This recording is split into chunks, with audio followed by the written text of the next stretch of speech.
87,000 वर्षों तक शंकर जी समाधि में रहे। बीते संवत सहस 87,000 साल तक शंकर जी माता सती के इस व्यवहार से समाधि में चले गए। 87,000 साल बाद शिव जी की जब समाधि खुली, सोचिए इतने साल शंकर जी गए, इतने में तो पूरी रामलीला हो गई है ना, सब पूरा हो गया। और माता सती शंकर जी को उनकी सेवा पूजा करती रही, पर माता सती को लगा कि प्रभु ने मुझे लगता है त्याग दिया। अब माता सती को समझ में आ गया कि मैंने गलती तो की है। तो फिर क्या हुआ, शंकर जी की 87,000 सालों बाद तपस्या मतलब समाधि खुली, और जब खुली तो माता सती बहुत प्रसन्न हुई। सती माता शंकर जी के बगल में जाके बैठने लगी, तो शंकर जी ने कहा देवी ये आसन लो, और शंकर जी ने अपने सामने आसन दी, बोले यहां बैठो सामने, क्योंकि अब बगल में तो पत्नी बैठ सकती है ना, और आप तो मेरी मां बन गई हो, और मां छोड़ी बगल में पत्नी की जगह, तुम सामने। माता सती समझ गई कि प्रभु ने मेरा परित्याग कर दिया। तो माता सती ने हाथ जोड़ के कहा, हे प्रभु मुझे शिव मेरे से दूर ना हो, मुझे यही चाहिए पति के रूप में। अब संयोग देखना कि एक दिन क्या हुआ, दक्ष का स्वागत सम्मान समारोह था, तो वहां पर शंकर जी को बुलावा आया। शंकर जी गए, दक्ष जी आए तो सबने खड़े होकर खूब वाहवाही की और दक्ष का सबने स्वागत किया, पर शंकर जी उठे नहीं, बैठे रहे कि ससुर जी हैं, स्वागत है, अंदर से सम्मान है, दिखावे में खड़े नहीं हुए। दक्ष को बड़ा गुस्सा आया कि मैं तो देखो प्रजापतियों का राजा बना, मुखिया बना, और ये इन्होंने खड़े होकर सम्मान नहीं किया। भरी सभा में दक्ष ने भगवान शंकर जी को खूब गालियां दी, अपमान किया। अरे मैंने तो ब्रह्मा जी के कहने से अपनी बेटी का ब्याह कर दिया, वरना ये तो मेरी बेटी के योग्य नहीं है। भगवान शिव का खूब अपमान किया दक्ष ने, लेकिन शंकर जी हैं एक शब्द जवाब नहीं दे रहे। आप लोग ना धैर्य खो देते हैं, लेकिन शंकर जी धन्य हैं जिनके अंदर धैर्य भरा पड़ा है। भरी सभा में अपमान हो रहा है, गालियां दे रहे हैं ससुर जी, क्या मजाल के शंकर जी, कुछ नहीं। क्यों, क्या उत्तर दे? कुत्ता यदि आपको देख के भौंकने लग जाए तो क्या उत्तर देना जरूरी है कुत्ते को? उत्तर दो।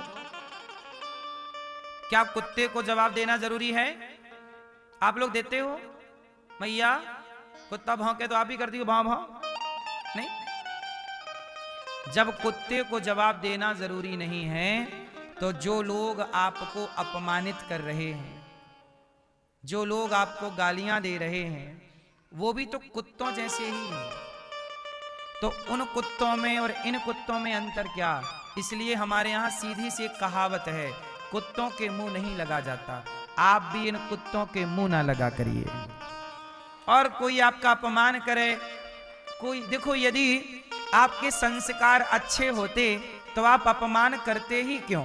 आप अपमान कर रहे हैं, इसका मतलब आपके संस्कार सही। वो जब संस्कार अच्छे नहीं हैं तो हम आपसे क्या बात करें? बात तो उनसे की जाएगी ना जो बात करने के पात्र होंगे। बोलो हाँ, जो बात करने के योग्य होंगे ही नहीं, अधिकारी होंगे नहीं, उनसे क्या बात की जाए? क्यों मेरी मां? सही है कि गलत है?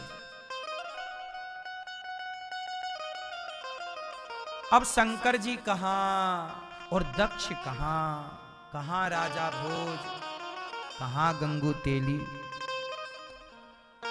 शंकर जी भी थोड़ी सबसे मुंह लगते हैं। अब दक्ष गालियां दे रहा है तो शंकर जी चुप हैं, क्या तुमसे मुंह लगे? शंकर जी एक हुंकार भर दें तो ये मर जाए, शंकर जी जरा सी हुंकार भर दें तो ये दक्ष मर जाए। लेकिन चूंकि हमारे ससुर जी हैं, ससुर जी मतलब पत्नी के पिता, इनको कुछ कह देंगे तो पत्नी फिर पानी नहीं देगी, ये भी तो डर है। तो शंकर जी चुपचाप सुन लिए, चलो ससुर जी की गालियां सुन लेते हैं। आपके भी ससुर जी गाली वाली दें तो सुन लेना चुपचाप। शंकर जी वापस चले गए। अब दक्ष को और गुस्सा आया कि शंकर जी ने तो कुछ बोला नहीं। दक्ष ने कनखल में यज्ञ किया। उस यज्ञ में दक्ष ने सबको बुलाया, पर माता सती भगवान शिव को नहीं बुलाया, अपमान करने की दृष्टि से। उस यज्ञ में माता सती जी गई। शंकर जी ने तो माता सती को त्याग ही दिया था। सती जी बोली पिताजी यज्ञ कर रहे हैं। भगवान शिव बोले सती मत जाओ, अपने को बुलाया नहीं है दक्ष मतलब आपके पिता ने। माता सती बोली बिना बुलाए पिता के घर जा सकती हैं। शंकर जी बोले जा तो सकती हैं, पर सम्मान होए तो जाओ, सम्मान नहीं है तो क्यों जाना है। शंकर जी ने रोका, माता सती रुकी नहीं। माता सती शंकर जी की बात सुनती ही नहीं, मानती ही नहीं। राम जी की परीक्षा लेने से रोका, वहां भी नहीं मानी। यहाँ मायके जाने से रोका, यहाँ भी नहीं मानी। और जो आदमी मनमाना करता है तो फिर शंकर जी बोले जाओ। माता सती जब चली ही गई बिना बैग वैग लिए, तब नंदी से शंकर जी ने बैग भिजवाया कि जाओ ये सब पाउडर भी ले जाओ। शादी में जा रही है ना माता जी, तो नंदी जी महाराज दौड़े दौड़े गए। भाई नंदी के ऊपर बैठ के माता जी, भाई मोटरसाइकिल जरूरी है, काय से जाएंगे। तो भगवान शिव ने नंदी को और सेना मतलब अपने गणों को भेजा, जाओ सती को ले जाओ साथ सम्मान। पिता के घर जा रही है भाई, हमारी जिम्मेदारी है।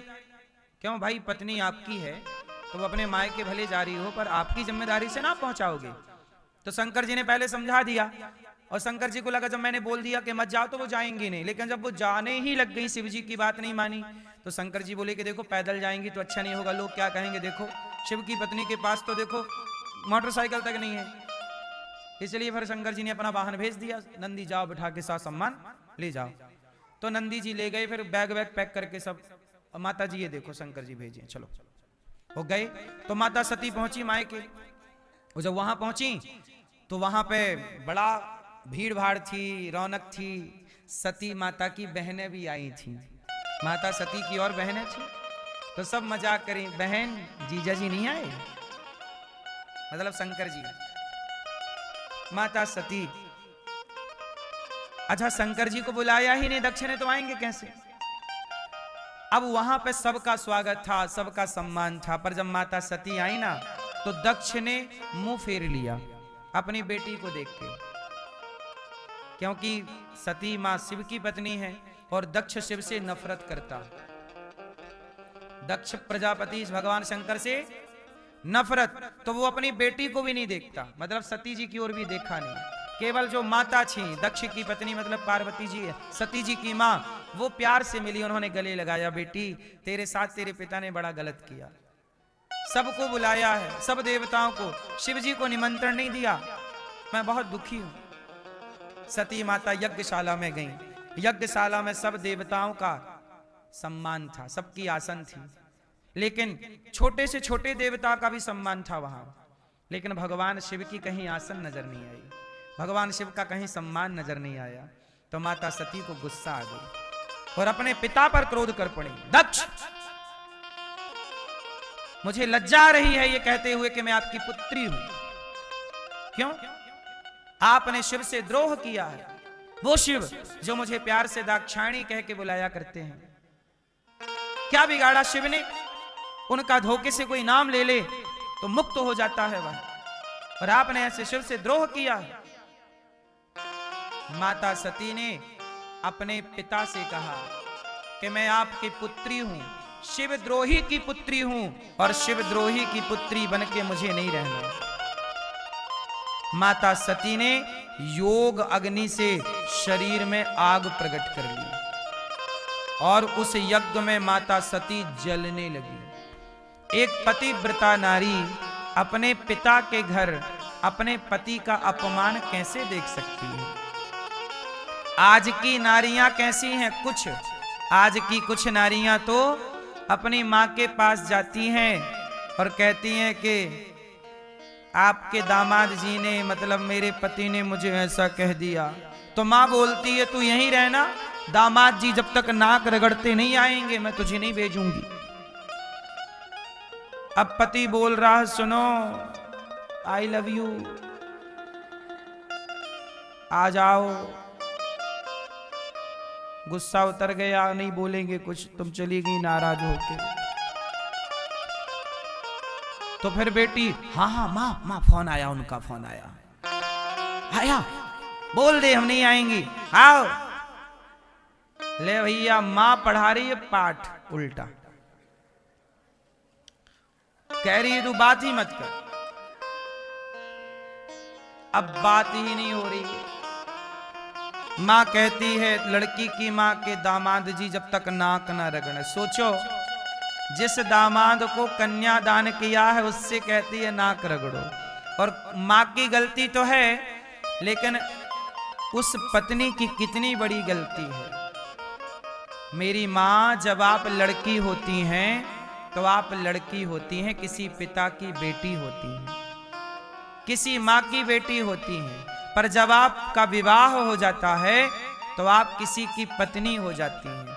और पत्नी का धर्म है कि वो सदा पति का सम्मान करे, पति भी नारी का सम्मान करे। और आप अपने पति को अपने मायके में लाके जलील करा रही हैं, नाक रगड़वा रही हैं। इससे आपके पति का सम्मान हुआ कि अपमान? ये काम उल्टा स्त्री ही कर सकती है। एक पतिव्रता नारी कभी अपने पति का तिरस्कार नहीं कर सकती, अपमान नहीं कर सकती। आपका ये व्यवहार बता रहा है कि आप संस्कारी नहीं हैं। और होंगी भी कैसे? क्योंकि ये सब काम आपकी माँ ही करा रही है। और जब आपकी माँ ये काम कराने पर उतर आएगी तो आपकी माँ कितनी अच्छी है कि आप कितनी अच्छी होंगी। माँ यदि बिगड़ी है तो बेटी अवश्य बिगड़ी होगी। माँ चरित्रहीन हो जाए तो बेटी भी चरित्रहीन होगी। इसलिए बेटियां अच्छी तब होंगी जब माँ अच्छी होगी, और बेटी ही तो माँ बनेगी। इसलिए पुरुष का भी सदाचारी होना आवश्यक है और नारी का भी सदाचारी होना आवश्यक है। चाहे नर हो चाहे नारी हो, दोनों को अपनी अपनी मर्यादाओं का पालन करना चाहिए। विवाह के पहले हमारी जिम्मेदारियां कुछ और हुआ करती थीं, विवाह के बाद जिम्मेदारियां बदल जाती हैं। विवाह के बाद आपकी मां ने आपका कन्यादान कर दिया है, आपको दान कर दिया। यदि आपकी मां अधिकार जमा रही है आप पर तो कन्यादान क्यों किया? ना करती ना तुम्हें रखती अपने घर। इसका मतलब तुम्हारी मां तुम्हारा भला नहीं चाहती। एक तरफ तो तुम्हारी मां ने कन्यादान कर दिया और अब कह रही है कि नाक रगड़ेगा दामाद तब भेजूंगी। तो जब नाक ही रगड़वाना था तो दान क्यों किया? एक बात बताओ, आपने 10 रुपए मुझे दान कर दिए, बोलो हाँ, तो क्या 10 रुपए पे अब आपका अधिकार है? उत्तर दो। नहीं। अब मैंने उस 10 रुपए से संतों के दाल में नमक डलवा दिया, या रोटी आटा खरीद लिया, नमक खरीद लिया, चावल खरीद के, अब वो 10 रुपए पे आपका अधिकार है? यदि आपको अधिकार ही रखना हो उस 10 रुपए पे तो फिर उसे दान की संज्ञा मत दो, फिर वो दान नहीं है। क्यों जी?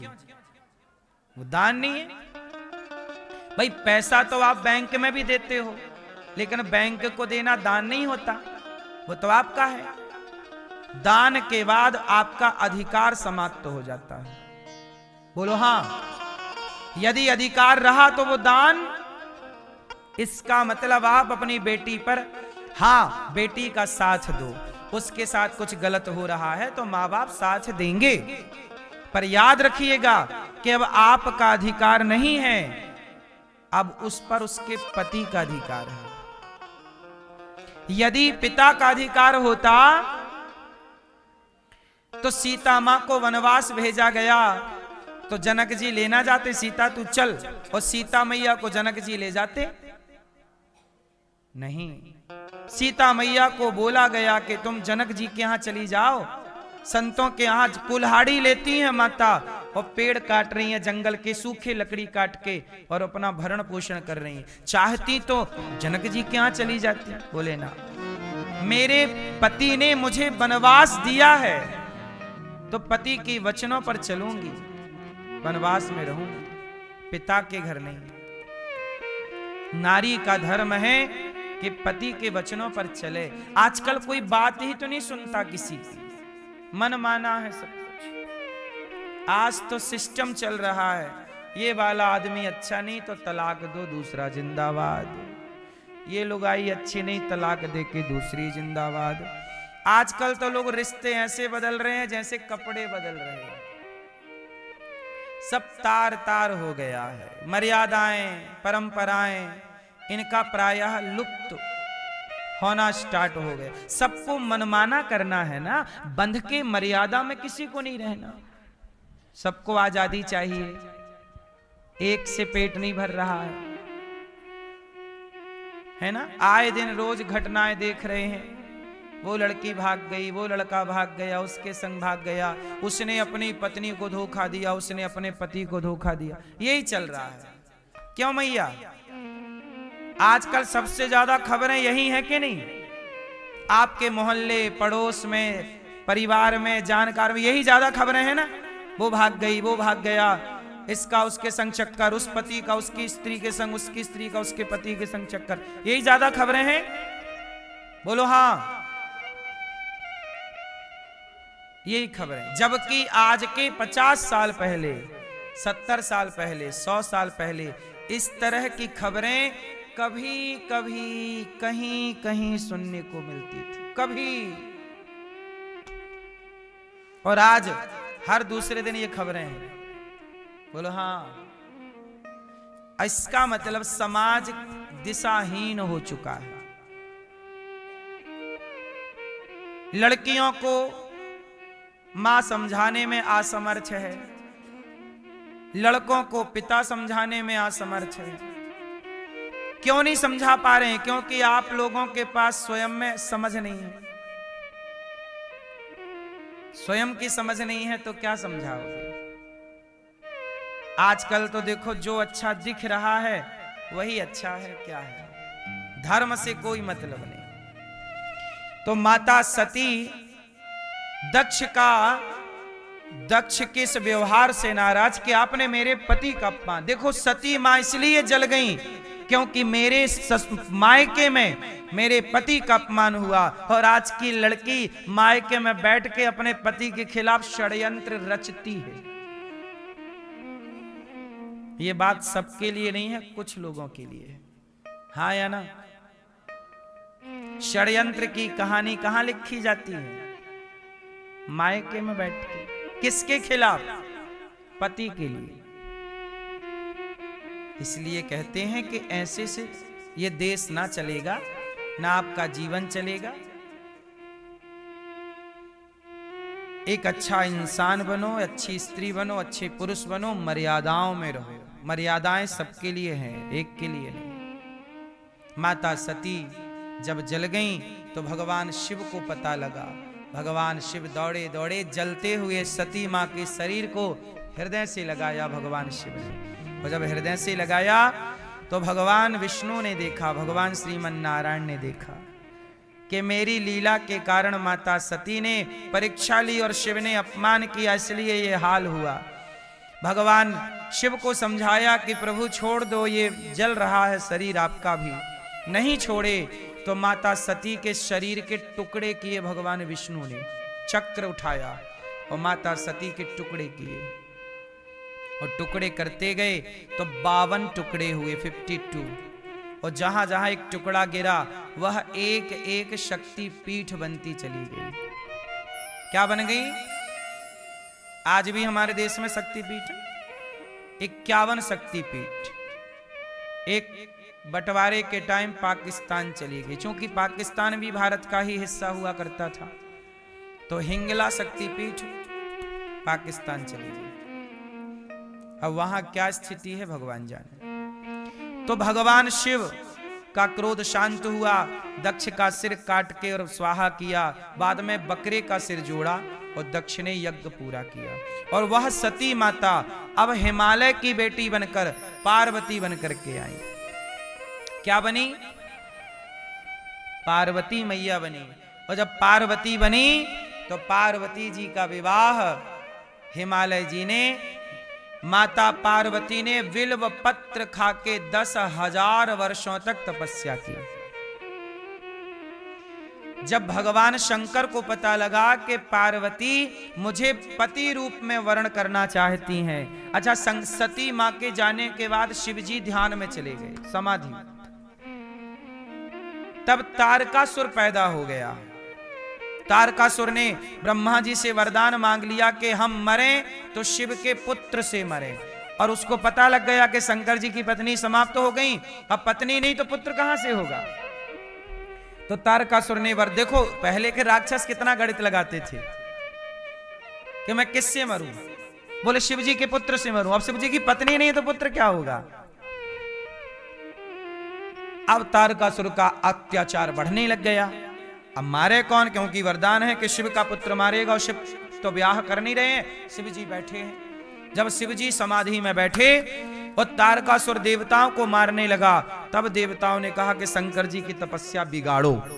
ये देवता शंकर जी की तपस्या भी बिगाड़ने चले और कामदेव से कह रहे हैं मारो बाण। तो कामदेव आम के पेड़ पर बैठ के बाण चलाया। इसलिए आपने देखा होगा कि जब कोई भी शुभ कार्य होता है तो आम के पत्तों का वंदनवार लगाया जाता है। बोलो हाँ कि ना।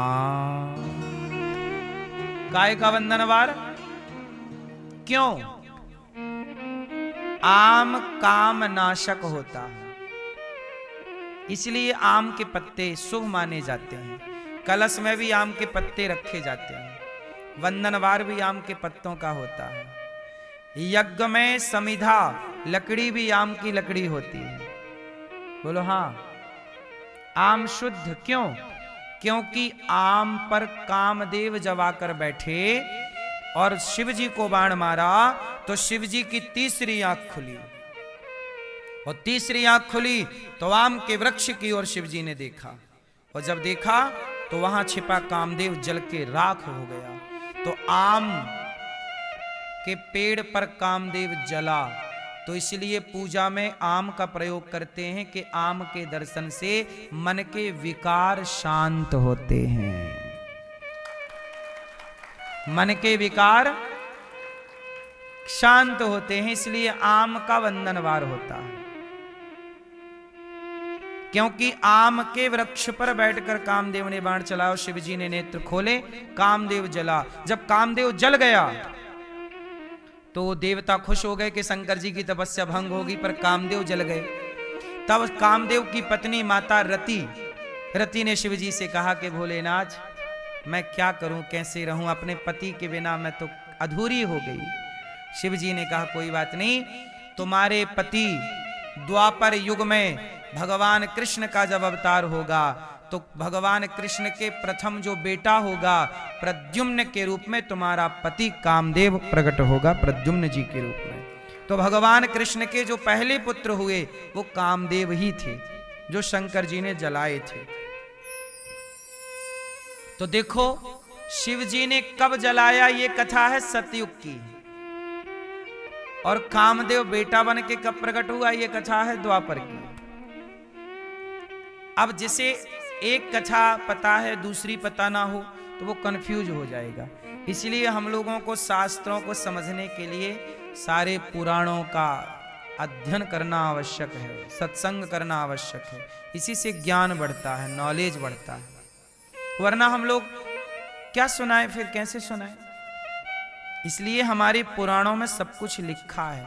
आप लोगों को टाइम मिला करे तो आप भी थोड़ा पढ़ा करो। कभी रामायण पढ़ लिया, कभी गीता पढ़ ली, कभी महाभारत पढ़ लिया, कभी कुछ पुराण पढ़ लिए, कुछ ना कुछ सीखने को मिलता रहेगा। स्वाध्याय जरूरी है, पढ़ना। आजकल लोग पढ़ते नहीं हैं, मोबाइल चलाते हैं। पढ़ा करो थोड़ा।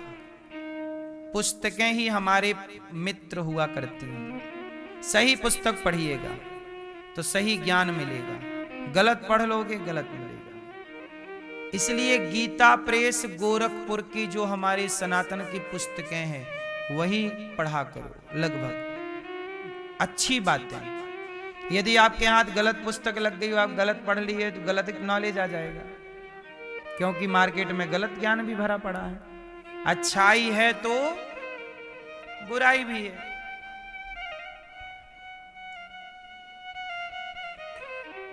तो भगवान शंकर कामदेव को जलाए। अब कामदेव जल गए, देवता बोले प्रभु। अब भगवान विष्णु आए, कहा कि देखो पार्वती जी बहुत तपस्या कर रही हैं, आप विवाह कर लो। शंकर जी बोले अच्छा ठीक है, कर लेंगे विवाह। विवाह का मुहूर्त निकाला गया, तैयारी हुई और लो शिव जी दुल्हा बने। और पार्वती जी के बारे में जब शिव जी ने सुना कि बिल्व पत्र खा के तपस्या की, तो शंकर जी ने कहा कि अब जो मेरे ऊपर बिल्व पत्र चढ़ाएगा मैं उस पर प्रसन्न हो जाया करूंगा। इसलिए बिल्व पत्र चढ़ाते हैं और शिव जी से जल्दी से वरदान ले लेते हैं। शिव जी बहुत भोले हैं, भोले भंडारी नाम है।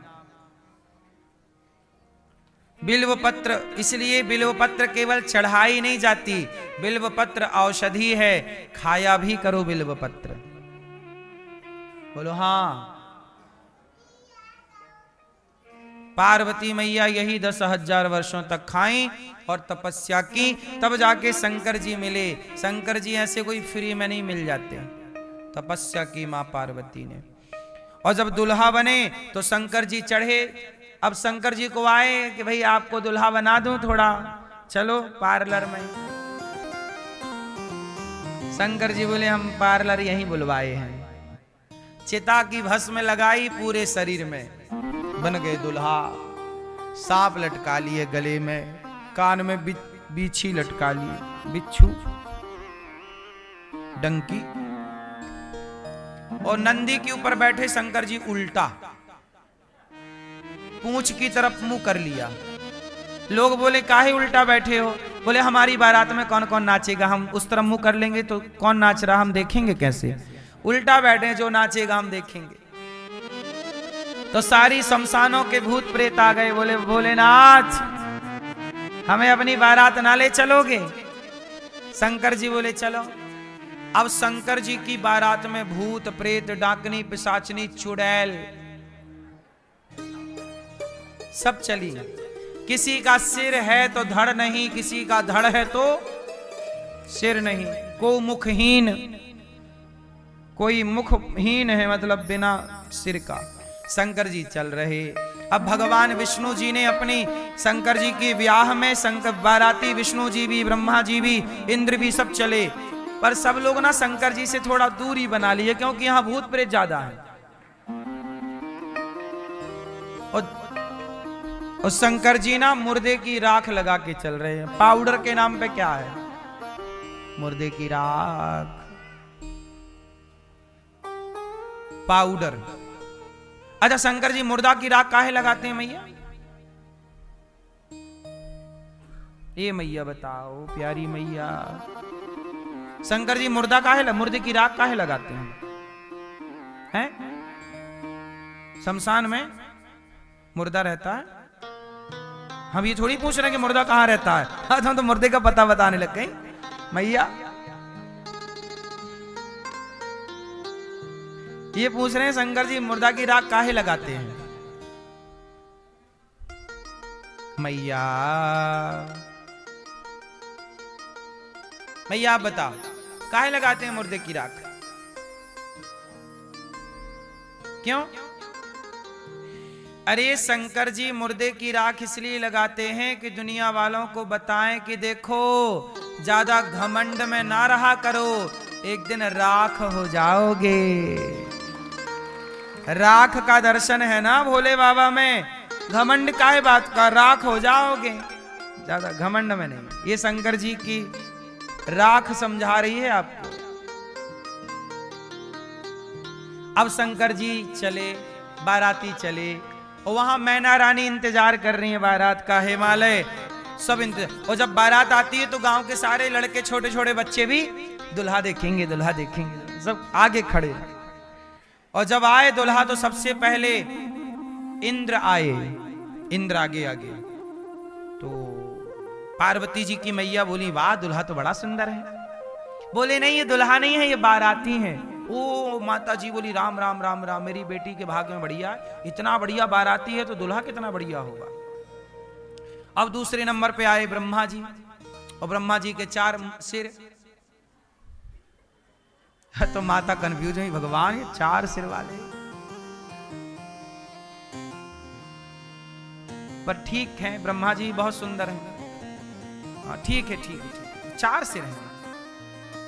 कहे भैया रावण के कितने सिर थे? 100। अरे मैया गजब वाले रावण से मिलके आई हैं। 100 मुख वाले रावण। कितने मुंह है रावण के? क्यों भैया रावण के 10 मुंह हैं। सवेरे मंजन अंजन करता होगा तो कहां से शुरू करता होगा? इस वाले का हो, क्यों कितना भी झंझट है।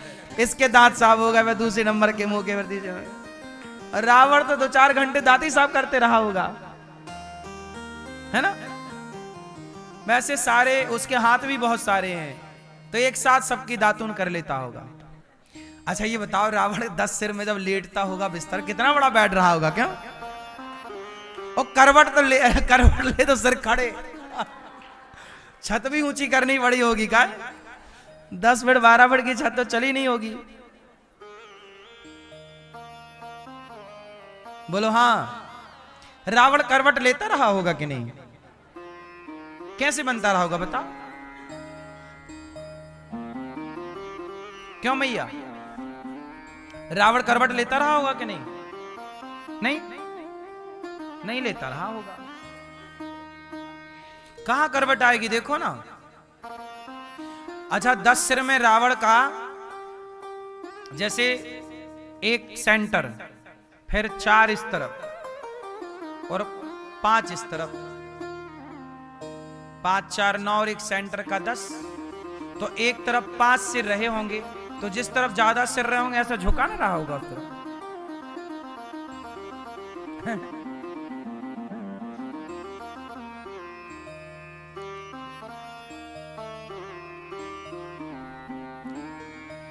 रावण के एक ही सिर था। 10 सिर का मतलब यह है दशानन। उसे इसलिए कहा जाता है कि उसकी इच्छाएं बहुत थीं। हमारी इंद्रियां होती हैं 10।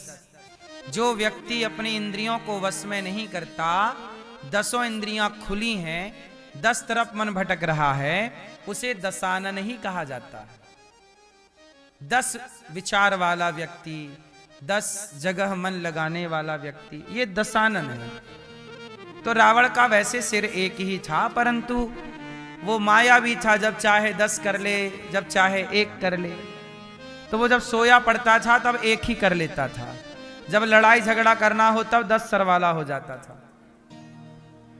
बोलो हाँ। वैसे आप लोगों के कितने सिर हैं? सही बताओ। खाओ मां कसम के 1 है। जब आप किसी से पैसे उधार लेते हैं तब आपका सिर कैसे होता? भैया 5000 दे दो बस। और जब वो देने वाला 1 महीने बाद मांगता है तब आपका सिर कैसे होता है? खा के भागे जा रहे हैं क्या? लेने के टाइम आपका सिर अलग था और देने के टाइम तो आपके 2 सिर हो गए। लड़की का ब्याह करने गए तब बहुत दीन थे भैया, बेटी हमारी बिल्कुल गाय है, गाय। शादी के बाद पता चला कि गाय नहीं है तो बैल है। बता रहे थे गाय, निकली बैल।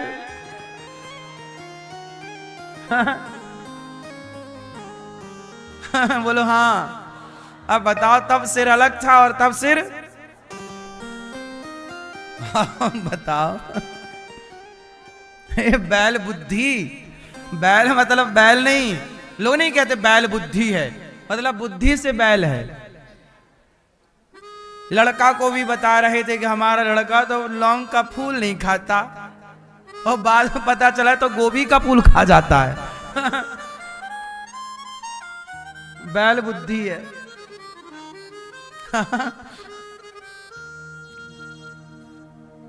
शादी के पहले ना अलग होता है लड़का और लड़की, और शादी के बाद अलग। तो सिर बदल गए कि नहीं? तो विचारों का बदलना ही सिर का बदलना है। 10 सिर, 5 सिर, 20 सिर। इसलिए राम जी 1 सिर वाले हैं। आप और हम 1 सिर वाले ही रहें।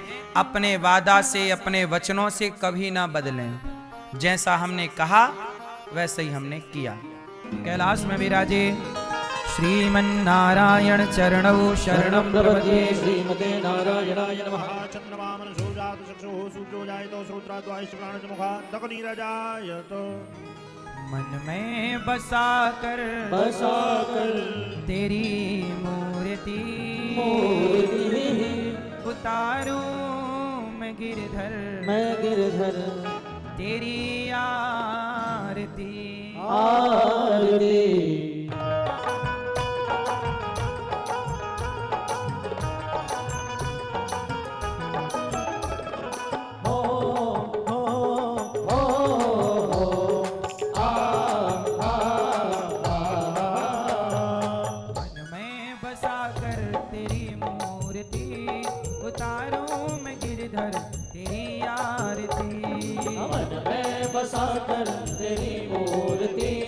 उतारूं मैं गिरधर तेरी आरती।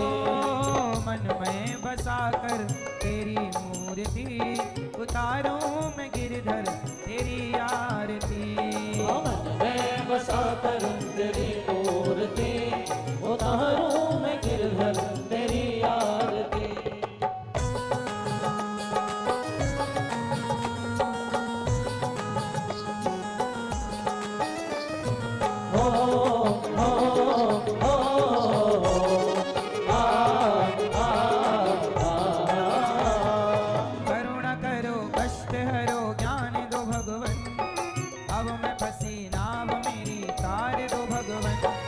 करुणा करो कष्ट हरो ज्ञान दो भगवन। भाव में फंसी नाम मेरी तार दो भगवन। दर्द की दवा तुम्हारे पास है, दर्द की दवा तुम्हारे पास है। हाँ, जिंदगी दया की है भीख मांगती।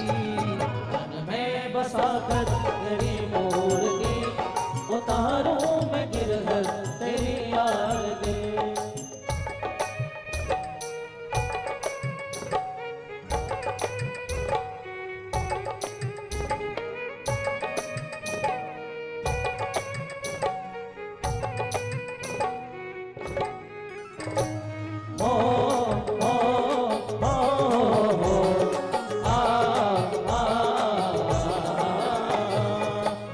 तुझसे क्या मैं यही सोचूं भगवन, जिंदगी जब तेरे नाम कर दी अर्पण।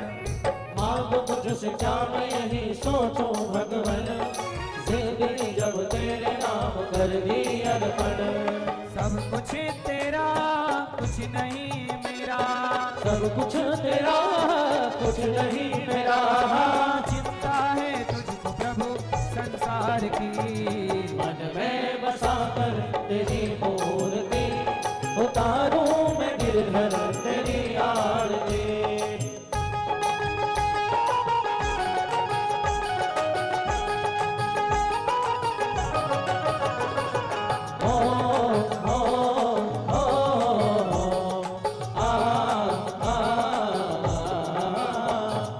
जिसने तेरा नाम लिया उसके जागे भाग, सोते हुए जीवन से अब तो प्राणी जाग। जिसने तेरा नाम लिया उसके जागे भाग, सोते हुए जीवन से अब तो प्राणी जाग। कम है जिंदगी कर लो बंदगी, कम है जिंदगी कर लो बंदगी। प्रभु कहाँ से हो तो मौत भी न मारती। मन में बसा कर तेरी मूर्ति उतारूं मैं गिरधर तेरी आरती। वेद तेरी महिमा गाएं संत करें ध्यान, नारद गुण गान करें छेड़ वीणा तान। वेद तेरी महिमा गाए संत करे ध्यान, नारद गुणगान करे छेड़ वीणा तान। भक्त तेरे द्वार करते हैं पुकार, भक्त तेरे द्वार करते हैं पुकार। दासवारी युद्ध तेरी गाए आरती। मन में बसा कर तेरी मूर्ति उतारूं मैं गिरधर तेरी आरती। मन में बसा कर तेरी मूर्ति उतारूं मैं गिरधर तेरी आरती।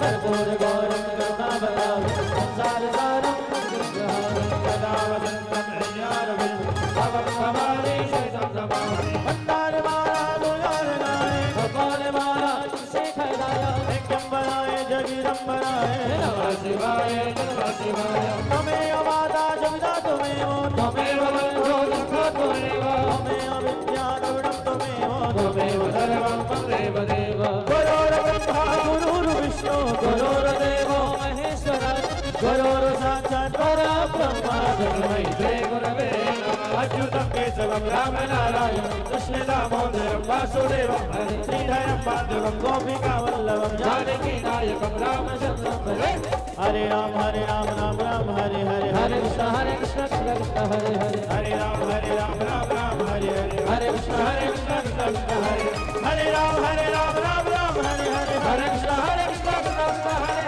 हरे हरे राम राम हरे हरे हरे कृष्ण कृष्ण हरे हरे राम राम राम हरे हरे हरे कृष्ण कृष्ण कृष्ण हरे हरे कटकटवंशी वाले गोकुल के राजा मेरी अखियाँ तरस रही अब तो आजा कटकटवंशी वाले गोकुल के राजा मेरी अखियाँ तरस रही अब तो आजा आजा नंदलाल तरस रहे नैना आजा गोपाल बरस रहे तरस रहे नैना बरस रहे नैना तरस रहे नैना बरस रहे नैना तरस रहे नैना बरस रहे नैना तरस रहे नैना बरस रहे नैना आजा गोपाल हरे गोपाल कृष्ण हरे नंदलाल तरस रहे राधे कृष्ण हरे नंदलाल तरस रहे